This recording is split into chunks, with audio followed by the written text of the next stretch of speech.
लगभग 4 दशक तक कोई भी जो रूट 16 से फैटविल वेस्ट वर्जीनिया के पास से गुजर रहा था उसे एक बिलबोर्ड दिखाई देता था जिसमें 5 बच्चों की पुरानी तस्वीरें थीं। सभी के काले बाल और उदास आंखें थीं और उस बिलबोर्ड में था 9 साल का लुइस, 12 साल की मार्था, 14 साल का मॉरिस, 8 साल की जेनी और 5 साल की बेटी। और इनके नाम तस्वीरों के नीचे लिखे हुए थे और उसके साथ ये अंदाज़ा लगाया गया था कि उनका क्या हुआ। क्या उनको किडनैप किया गया या मारा गया या फिर वो अभी भी जिंदा हैं। फैटविल एक छोटा सा शहर था और इस केस में हमेशा अफवाहें ज़्यादा काम आई सबूत से ज़्यादा। कोई भी ये नहीं मान रहा था कि बच्चे मर चुके थे या जिंदा हैं। जो सभी को पता था वो ये था 1945 की क्रिसमस ईव की रात को जॉर्ज और जेनी सॉडर और उनके 10 बच्चों ने अपने घर पर त्योहार मनाया था।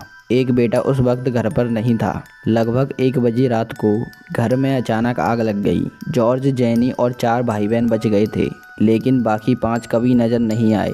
जॉर्ज ने उन्हें बचाने की कोशिश की थी, एक खिड़की तोड़कर 2 मंजिल घर में दोबारा घुसने और अपने हाथ का एक हिस्सा काट लिया था।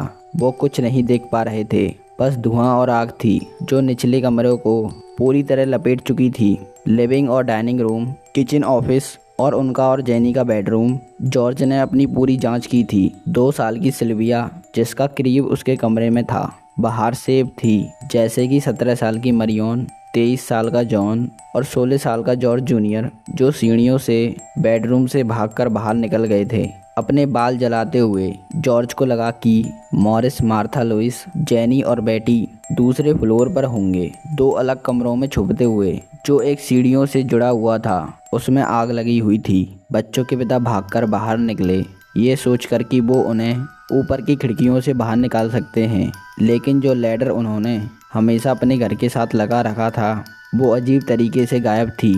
उसने सोचा वो अपने 2 कोल्ड ट्रक्स में से एक ट्रक घर के पास ले जाएंगे और उस पर चढ़कर खिड़कियों तक पहुंचने की कोशिश करेंगे। लेकिन चाहे दोनों ट्रक्स बिल्कुल सही काम कर रहे थे, कल आज दोनों ही स्टार्ट नहीं हुए। जॉर्ज ने अपने दिमाग में और ऑप्शंस ढूंढने की कोशिश की लेकिन कुछ समझ नहीं आया। फिर उन्होंने एक रेन बैरल से पानी लेने की कोशिश की लेकिन वो भी जम गया था।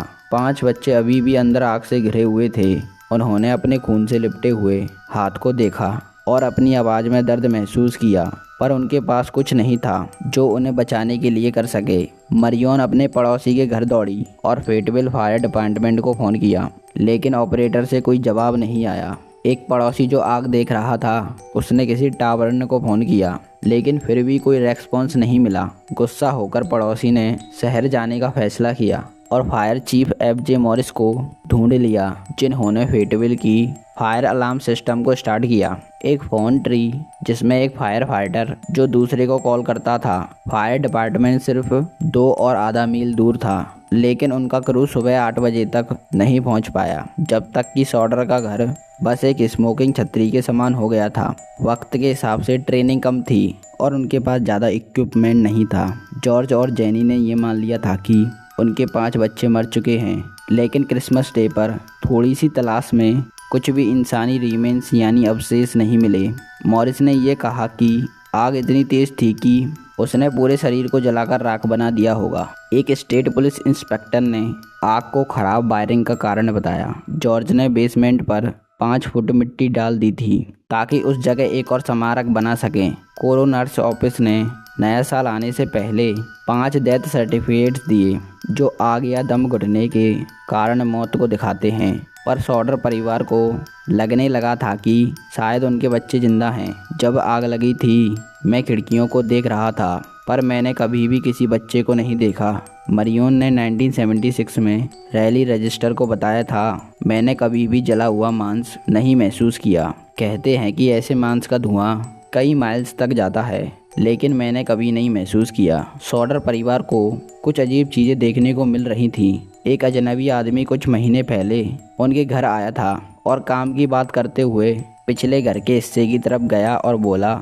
ये फ्यूज़ बॉक्सेस कभी ना कभी आग लगा देंगे। जॉर्ज को ये बात अजीब लगी क्योंकि उसने अपने घर का वायरिंग चेक करवाया था और लोकल पावर कंपनी ने उसे ठीक कहा था। इसी समय एक और आदमी ने उनको लाइफ इंश्योरेंस बेचने की कोशिश की और जब जॉर्ज ने मना किया तो उसने गुस्सा होकर कहा, तुम्हारा घर जलने वाला है और तुम्हारे बच्चे भी मार दिए जाएंगे, तुम्हें उसके लिए पैसा मिलेगा। जो तुमने मुसोलिनी के बारे में कहा था, जॉर्ज सच में मुसोलिनी के खिलाफ काफ़ी आवाज़ उठाता था और अक्सर अपने शहर के इटालियन कम्युनिटी के साथ इस पर बहस भी करता था। लेकिन उस वक्त उसने इस धमकी को सीरियस नहीं लिया।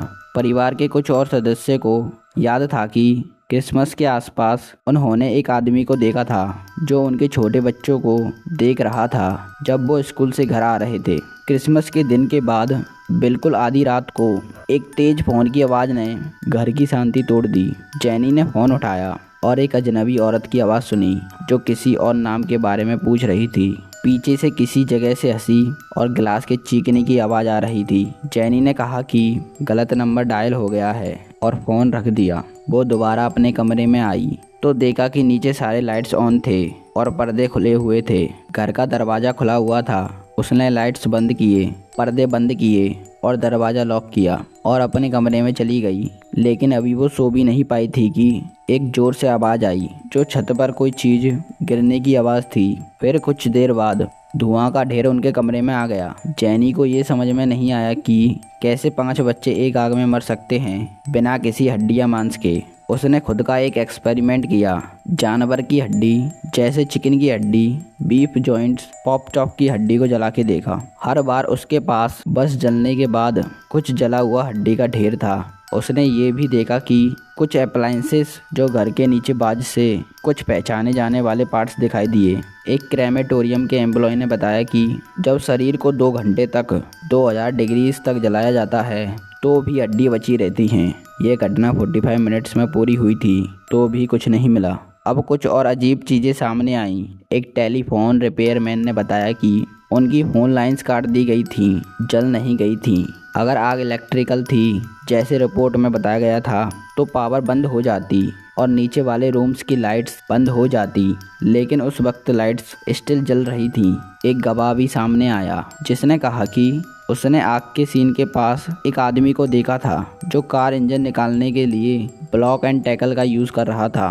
क्या ये वो वजह थी कि जॉर्ज के ट्रक्स ने स्टार्ट नहीं किया? उस आदमी ने बाद में ये माना था कि उसने ब्लॉक एंड टैकल चुराया था, लेकिन उसका कहना था कि उसका आग से कोई लेना देना नहीं था। जब सॉडर परिवार के लिए सब कुछ और अजीब होता गया, उन्होंने सोचा कि कुछ और हुआ होगा। बहुत सारे लोग उन्हें ये बातें बताते रहे कि उनके घर की आग सिर्फ एक अनजाने हादसे का नतीजा नहीं थी। कुछ ने ये भी कहा कि ये एक जानबूझकर किया गया काम था। उस वक्त फैमिली ने अपने आसपास के लोगों से सुन लिया था कि कुछ लोग उनके घर के आसपास घूम रहे थे और उन्हें दिखाई देने वाले थे।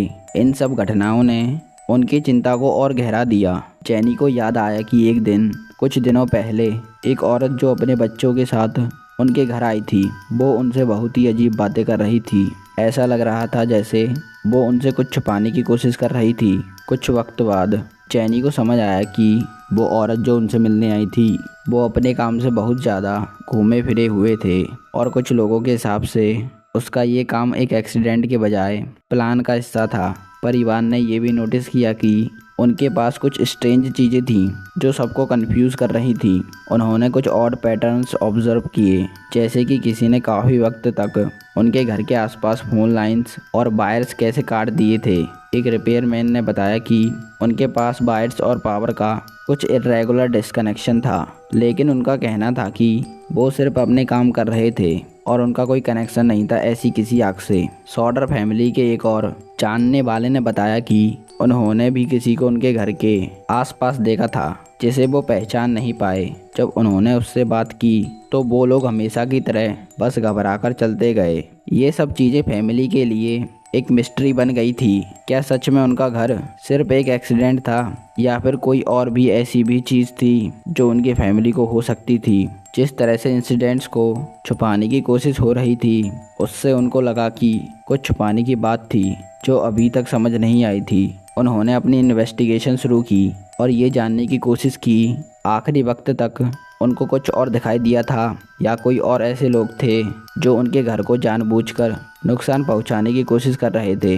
सॉडर परिवार की इन्वेस्टिगेशन और उनके डाउट्स वक्त के साथ बढ़ते गए। उन्होंने अपने पूरे परिवार को इस मामले में शामिल किया और सभी को लगा कि कुछ ना कुछ गड़बड़ जरूर है। फैमिली के अंदर कुछ लोग ये भी सोच रहे थे कि उनके बच्चे किसी के द्वारा मार दिए गए थे या फिर उन्हें कहीं छुपाने की कोशिश की गई थी। उन्होंने सोचा कि ये आग एक कवर अप हो सकती थी जिसमें उनके बच्चों को छुपाया गया हो ताकि उनके गम और परेशानियों को कम किया जा सके। जॉर्ज और जेनी ने नई क्लूज और टिप्स को ध्यान से देखा और फिर उन्होंने सोचा कि हो सकता है उनके बच्चों को किसी ने जानबूझकर किडनैप कर लिया हो। उन्होंने हर जगह सर्च करना शुरू किया और अलग अलग शहरों में जाकर हर टिप को वेरीफाई किया जहां उनको लगता था कि उनके बच्चों की जीवित होने की कोई संभावना हो सकती थी। एक बार एक आदमी ने उन्हें ये बताया कि उन्होंने न्यूयॉर्क के एक स्कूल में उनके बच्चों को देखा था। जॉर्ज वहां गया पर उनके जो दिखाई देने वाले बच्चे थे उनके पेरेंट्स ने उनसे मिलने का मन नहीं बनाया। इसी तरह कुछ और रिपोर्ट्स आए जो उन्होंने सोचा कि हो सकता है ये सब सच हो। एक बार जेनी को एक पोस्ट मार्क्ड एनवलप मिला जिसमें एक फ़ोटो थी। फ़ोटो में एक जवान लड़का था जिसमें लुइस की वजह दिखाई दे रही थी। एनवलप पर एक हैंडराइटिंग नोट था जिसमें कहा गया था कि Louis Sauder, I love brother Frankie. इस फोटो को देखकर जेनी को लगा कि यह उनका बेटा लुइस हो सकता है, लेकिन वो इस फोटो की सही जांच नहीं कर पाए और फिर भी वो अपने बच्चों की तलाश करते रहे। जब तक जॉर्ज जिंदा रहे उन्होंने ये कभी नहीं छोड़ा, लेकिन उनका साथ ना मिलने के कारण उन्होंने अपनी जान खो दी। जेनी अपनी ज़िंदगी में कभी भी अपने बच्चों को भूल नहीं पाई और हर वक्त उनका ख्याल रखती थी। 1970s के दौरान उन्होंने अपने घर के आसपास एक और सबसे बड़े निशान के रूप में एक और बिलबोर्ड लगाया ताकि लोगों को ये याद दिलाएं कि उनके बच्चे अभी भी कहीं खो गए हैं। पर रात को सोचती थी जेनी की क्या सच में उसके बच्चे कभी वापस आएंगे, लेकिन किसी भी तरह से उनका दर्द कभी कम नहीं हुआ। उन्होंने अपने परिवार के लिए, उनके बच्चों के लिए और उनकी खोज के लिए हर चीज़ की कोशिश की और फिर भी उनके दिल में ये सवाल था कि सच में उनके बच्चे कहाँ हैं और अगर वो जिंदा हैं तो क्यों वो अपने परिवार से मिलने नहीं आए। ये कहानी सिर्फ एक ऐसे परिवार की नहीं थी जो खोज में था। ये एक पुरानी याद है जिसको अब तक जिंदा रखने के लिए परिवार ने कभी लक्ष्य को नहीं छोड़ा।